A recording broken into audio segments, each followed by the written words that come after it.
শনিবার দক্ষিণ চব্বিশ পরগনার সোনারপুরে তৃণমূল কংগ্রেসের সর্বভারতীয় সাধারণ সম্পাদক তথা সাংসদ অভিষেক ব্যানার্জির উপর হামলা এবং রবিবার চণ্ডীতলায় সাংসদ কল্যাণ ব্যানার্জির উপর হামলার ঘটনার প্রেক্ষিতে রবিবার তৃণমূল কংগ্রেসের সুপ্রিমো মমতা বন্দ্যোপাধ্যায় দুপুর ৩টায় কলকাতার কালীঘাট বাসভবনে একটি সভা ডেকেছিলেন। এই সভায় তৃণমূলের ৮০ জন বিধায়কের মধ্যে মাত্র ২০ জন উপস্থিত ছিলেন, তাই সভাটি স্থগিত হয়ে যায়।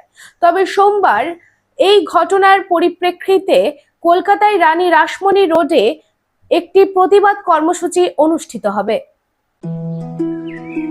हर माँ का भरोसा कावेदा।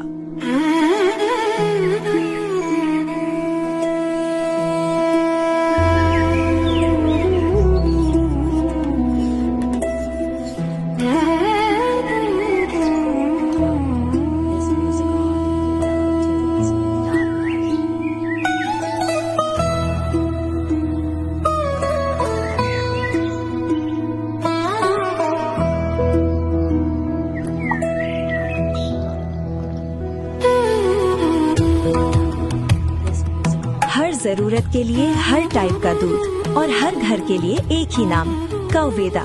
Test the purity.